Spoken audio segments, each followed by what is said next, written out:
Bonjour, bienvenue dans ce point bourse du 22 octobre 2024. Alors aujourd'hui, on va faire un petit point sur quelques actions du CAC 40 qui ont bien bougé. On verra une ou deux actions également hors du CAC. Et on fera un petit point sur les 7 magnifiques aux États-Unis. Alors comme d'habitude, avant de commencer, je rappelle que les informations et analyses données sur cette chaîne sont données à titre indicatif et ne peuvent pas être considérées comme un conseil en investissement.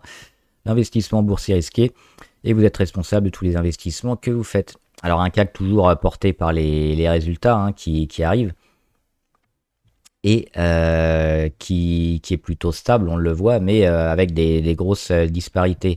On va regarder les grosses chutes, notamment Eurofin, on l'avait dit, c'était relativement risqué, hein, Eurofin, parce que le graphe est moyen. Et puis dans le secteur de la santé, on voit des valeurs, que ce soit des big pharma, des biotech, d'autres un peu plus traditionnels qui arrivent à performer et à surperformer le marché. Eurofin, c'est pas le cas, ils ne font que descendre, ils ont que des mauvaises nouvelles. Donc forcément, comme d'habitude, je dirais, les mauvais élèves, c'est les premiers à payer et à surpayer quand les résultats et les attentes sont pas là. Eurofin, ils ont annoncé leurs résultats mauvais, perspective aussi moyenne. Donc la sanction, elle est là. On perd 11%, on fait un gros gap baissier. Et on est maintenant. On revient sous. Alors, il y avait une attaque aussi, je crois que c'était Muddy Waters, il me semble, qui avait attaqué Eurofin au mois de juin. On les retrouve quasiment sur ces niveaux-là. Mais là, cette fois, c'est sur des résultats, c'est sur des fondamentaux, c'est sur quelque chose d'un peu plus tangible qui confirme la mauvaise santé, hein, de la valeur. Donc, toujours à éviter. On évite, hein, quand on voit des graphes comme ça, c'est très risqué. Alors, du trading très court terme, oui. Mais quand on est en mode investissement, c'est compliqué. Edenred, c'est pas tellement pertinent, on va pas en parler. On va parler plutôt des Silor. Et Silor qui a passé la barre, je crois, des 1000 milliards de capitalisation. Elle est dans le top 10, hein, du CAC 40. Alors, ça bouge tout le temps, hein, forcément, parce que les capitalisations, c'est selon le cours, multiplié par le nombre d'actions. Donc, chaque jour, ça bouge. Mais je crois qu'ils sont autour de la 8e place, 8e ou 9e, il me semble. Donc c'est quand même, ça commence à devenir une belle pondération. Ils doivent être à plus de 4%, hein, de la pondération du CAC. Quand on sait qu'il y en a, dont LVMH qui est à plus de 13 et Unibail qui doit être à 0, je sais pas combien, mais moins d'1%. 4%, c'est plutôt correct et ça commence à peser. Et on le voit, hein, Essilor, on en a parlé souvent ici, le business model d'Essilor, qui en fait un des leaders quasiment mondial, hein. C'est un monstre, Essilor, Luxottica, qui gère à la fois les montures et les verres. Donc ils ont la capacité à tout gérer dans leur business, forcément. Plutôt une valeur presque défensive, on va dire, même si ça ressemble presque à une valeur de croissance si on regarde les dernières années, mais c'est quelque chose qui va un peu faire penser à Air Liquide et qui est plutôt sain, plutôt bien implanté, avec une croissance soutenue, mais ce ne sera pas de la tech, mais on aura probablement une continuation de la croissance avec cette place de leader. Et c'est toujours plus facile, hein, de gérer quand on est gros, quand on est leader par rapport aux autres. Et le vieillissement de la population, parce qu'ils font des lunettes notamment, et que c'est appelé probablement à performer encore ces prochaines années, malheureusement. Donc nouveau plus haut historique sur Essilor, toujours favorable. Idéal éventuellement pour rentrer en DCA ou en quelques fois, hein. À court terme, c'est pas l'idéal parce qu'on vient de taper le plus haut historique, mais c'est toujours une valeur intéressante. Et puis on a parlé aussi du rapprochement avec Meta et Ray-Ban, hein, pour des lunettes connectées notamment. Je voulais parler aussi avant les 7 magnifiques, deux valeurs. On va commencer par la française. Je vous en parle souvent, c'est une de mes favorites, c'est GTT. Boum, aujourd'hui on fait plus 4. Les résultats sur GTT, c'est quand? C'est bientôt, c'est vendredi. Ah, c'est vendredi les résultats, donc c'est un peu anticipé, mais on le voit, hein, le plus haut ici à 147, deuxième point d'impact à 138, le troisième sur les 137, et puis là aujourd'hui on fait un quatrième point d'impact intéressant.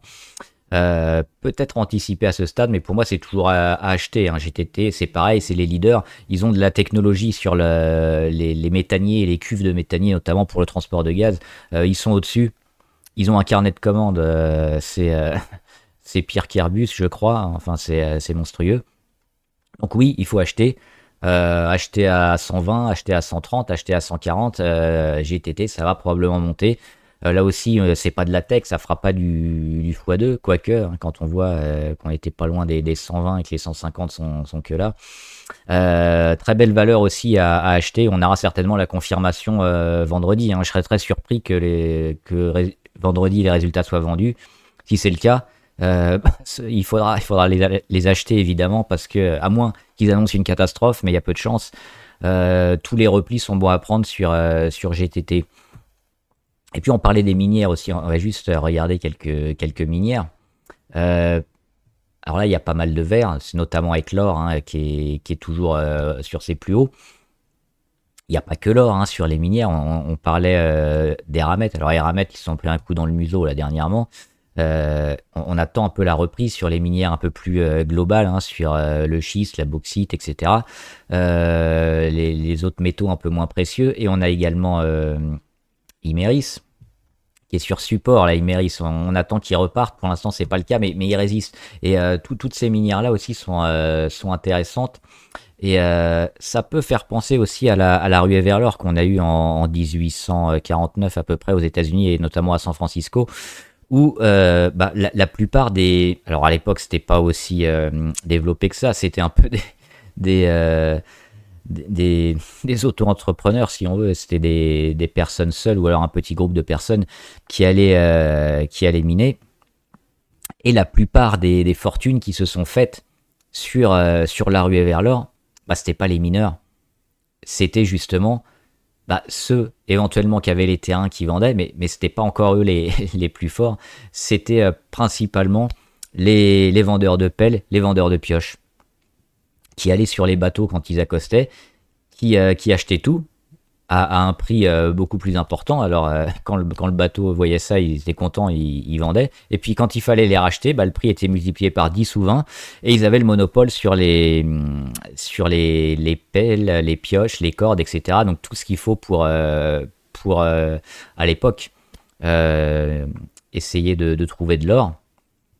Ce qui fait que la plupart des grandes fortunes se sont fait sur ces personnes-là, hein, les personnes qui vendaient les outils pour aller miner.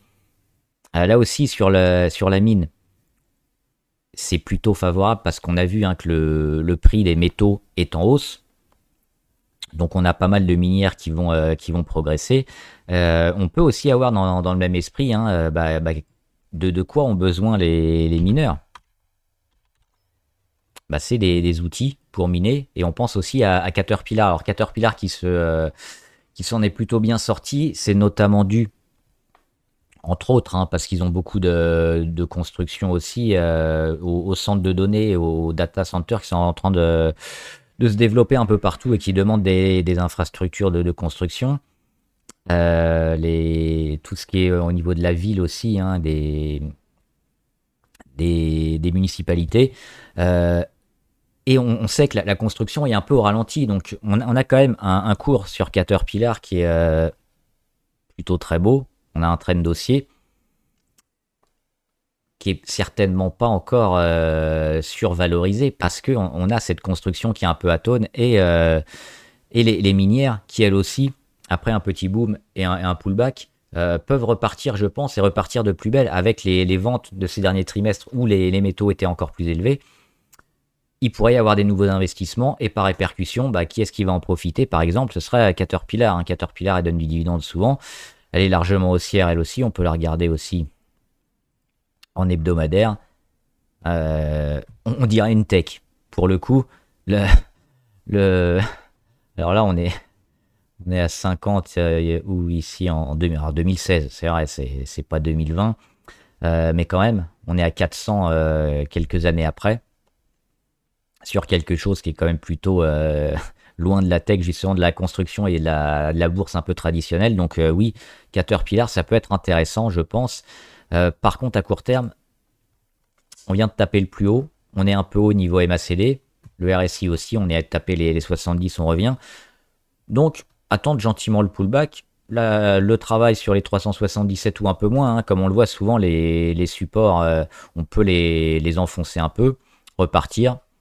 moi, je surveillerais peut-être la moyenne à 200, donc le contact du cours et de la moyenne, et un retour qui pourrait coïncider avec la construction, hein, qu'on attend un peu partout, que Saint-Gobain prévoit déjà plus tôt, hein, ils sont en train de frétiller. Les autres, c'est pas trop le cas encore, mais si ça se confirme, Caterpillar, il devrait continuer aussi avec les data centers, tout ce qui est fait par les municipalités et la construction.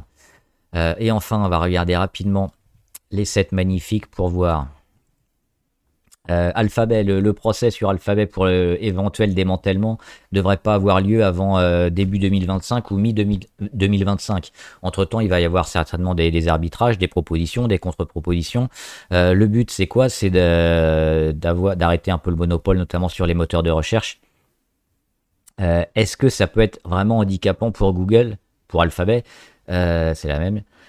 Pas forcément, parce que quand on sait que Alphabet aujourd'hui avec Google ils sont leaders en termes de recherche, si vous n'avez pas forcément le moteur de recherche Google installé sur votre téléphone ou ailleurs, bah vous avez quand même la possibilité, comme vous êtes habitué, comme vous pensez que c'est un leader et que les recherches généralement sont plus efficaces sur Google, bah vous allez quand même installer Google et vous allez continuer d'activer un peu tout le trafic de la publicité de Google. Donc, les pertes éventuelles de trafic sont pas assurées pour Google s'ils sont plus obligés de mettre leur moteur de recherche sur les partenaires. Parce qu'on a notamment... alors, il y a Samsung, il y a Apple. Apple, c'est le plus gros.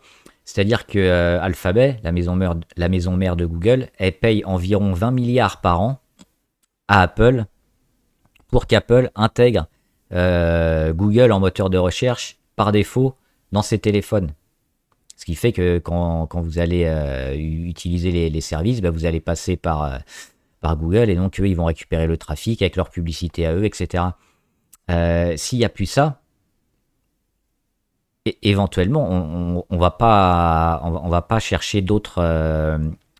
potentiellement, on peut prendre celui par défaut ou celui d'Apple ou un autre, mais on peut toujours aller encore sur Google. Donc la perte nette est pas sûre pour Alphabet. Par contre, pour Apple, bah, y a 20 milliards en moins. Si encore on a le jugement en 2025 et qui arrête ça, hein, qui arrête ces pratiques, bah pour Apple, ça ferait 20 milliards en moins chaque année de pertes. Pour eux, ce serait peut-être plus handicapant que pour Alphabet. Donc ça c'était le petit détail à voir. Avec Samsung aussi, je crois qu'ils sont à 5 ou 8 milliards, ou un peu moins, ça doit être dans les 5 milliards pour Samsung par an, pareil pour activer Google par défaut. Donc c'est peut-être les clients d'Alphabet qui vont souffrir le plus de cette éventuelle loi antitrust. Quant au démantèlement, c'est peut-être encore un peu trop tôt pour le dire. Sinon, Alphabet, le marché le joue pas trop actuellement, hein. Ce risque sur Alphabet, on le voit, on est plutôt en attente.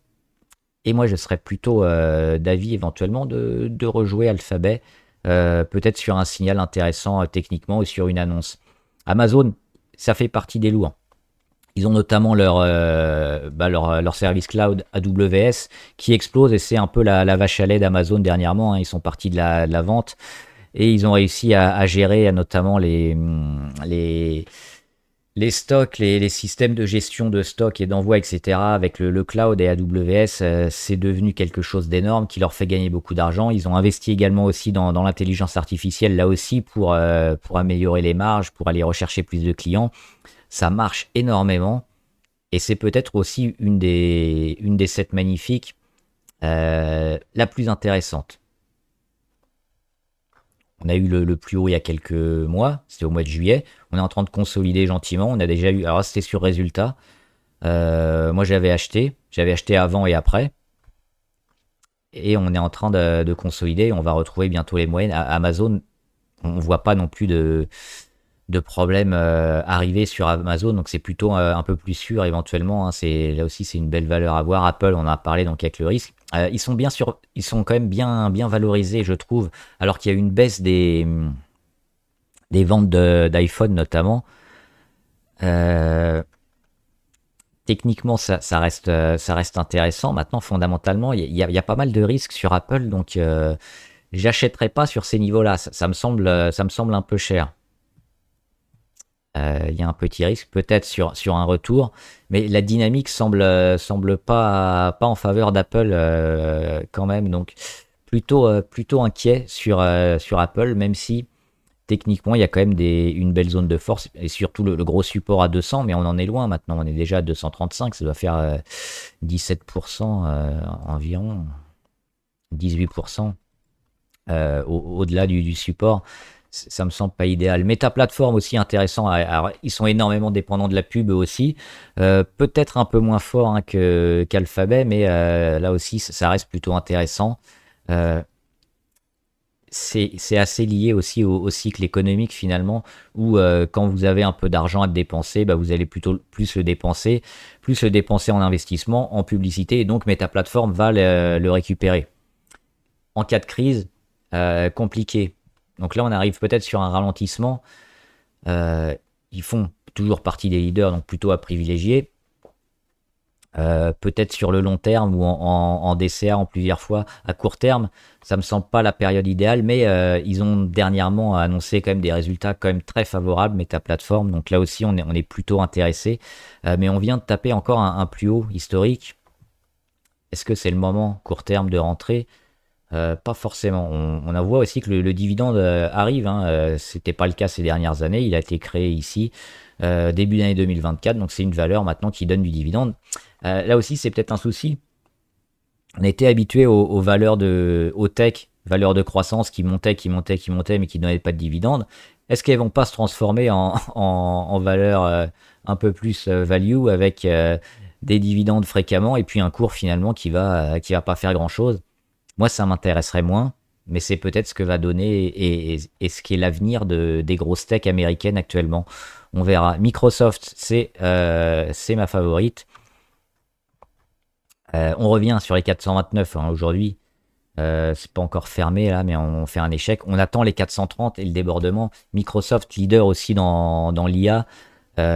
Évidemment Windows, hein, on n'en parle pas. Ils ont pléthore d'avantages aussi en ancienneté et en termes techniques. Donc oui, le cloud aussi sur Microsoft est énorme. Ils avaient racheté Activision il y a quelques années, il y a 2 ans je crois. Microsoft, c'est pareil. On a eu le plus haut, la consolidation, le retour sur moyenne à 200. Techniquement, c'est bon. Fondamentalement, c'est bon. La visibilité est bonne aussi. Moi, j'attends juste la confirmation de casser cette petite oblique, de casser les 430. Et on va le faire peut-être demain en même temps. Donc, s'il y a une valeur à acheter, je dirais Microsoft, Amazon, c'est les deux plus intéressantes. On a évidemment Nvidia, mais Nvidia, elle cote très haut. Hein. Là, on vient encore de taper un plus haut historique, donc je pense qu'Nvidia, c'est plus du trend following. On va la garder sous le coude. Si elle nous fait encore une flambée, on monte les stops, on suit, mais il va falloir s'attendre à un moment à de la conso un peu forte, qui peut arriver dans une semaine, qui peut arriver dans 3 mois, qui peut arriver dans 6 mois. C'est pour ça qu'actuellement, c'est haussier. Il faut plutôt rester. Il ne faut pas jouer contre le marché, mais s'attendre un jour à une conso un peu dure, quand il y aura des chiffres qui seront un peu moyens. On a déjà une guéguerre, hein, États-Unis-Chine, avec les États-Unis qui interdisent à Nvidia d'envoyer leurs puces les plus développées, notamment des puces IA, à certains pays, dont la Chine. Donc forcément, ça baisse en grande partie les potentiels acheteurs. Et Tesla, c'est celle que je supporte pas dans les 7 magnifiques, parce qu'elle est pas magnifique, parce qu'elle vend de moins en moins, elle rogne sur les marges, elle se fait bouffer par tout le monde. Elle avait pourtant une avance technologique super, mais elle n'a pas réussi à embrayer, elle n'a pas réussi à vaincre la concurrence chinoise. Et aujourd'hui, ça valorise plus que ça vaut finalement. Et encore, je pense qu'on pourrait aller plus bas.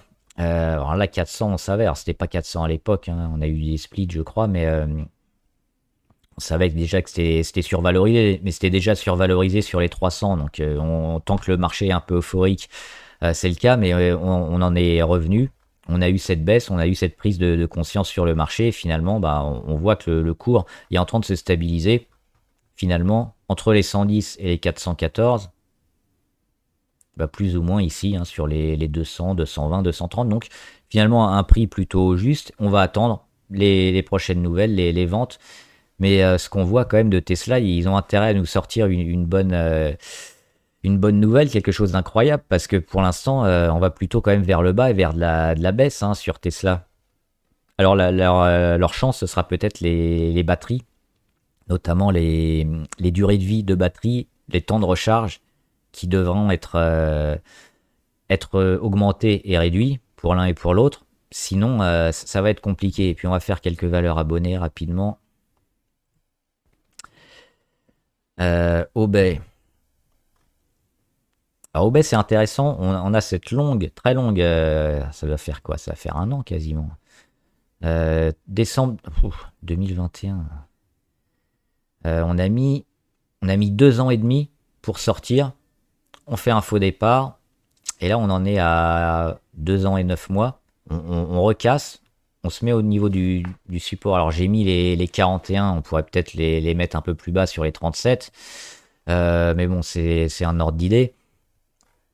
On a éventuellement donc ce faux départ, mais on voit que là, la figure est super large. Mais c'est plutôt intéressant parce qu'après, on revient. On va travailler probablement ici, hein. On pourrait même mettre ça comme ça, hein. Et donc travailler dans le triangle entre les 47,50 et l'oblique.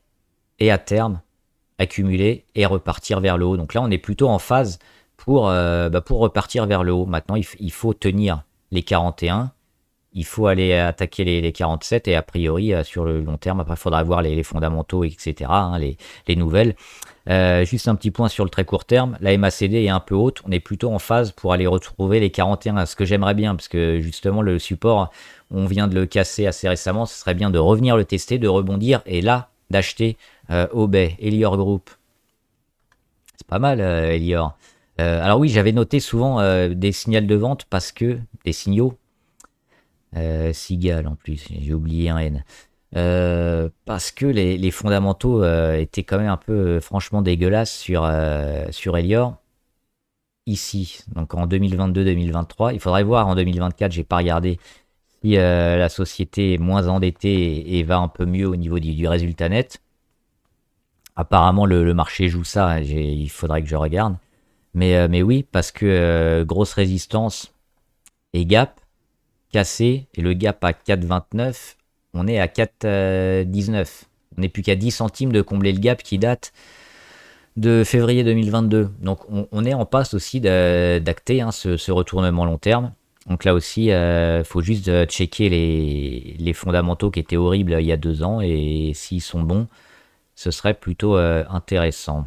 Intuitive sur GCal. Oui, c'est toujours le temps, je pense, hein. On a eu un gros gap haussier après une période d'accumulation ici sur des plus hauts. Et puis le gap, même si on perd un peu, on est en train de le tenir. Ça fait aussi un peu penser à Ferrari, hein, qu'on a eu il y a quelques mois. C'était la même chose. Un trend plutôt haussier, un gap haussier, un gros chandelier. Derrière, même si on rend un peu, il y a des chances de continuer la tendance. Donc pour moi, c'est plutôt à acheter. Michelin, il faut toujours revenir au-dessus des 34,50, hein. Pour l'instant, on voit qu'on est en échec. C'est cette zone-là. 34,50 et puis moyenne à 200. C'est pas encore fini, c'est pas trop tard, mais pour l'instant, on n'y arrive pas. On n'est pas loin peut-être de casser. Puis le jour où on casse, oui, ça peut être intéressant. D'autant que Michelin, moi je les aime bien, hein, fondamentalement. Au niveau de la stratégie aussi, de se recentrer un peu plus sur ce qui marche avec les marges.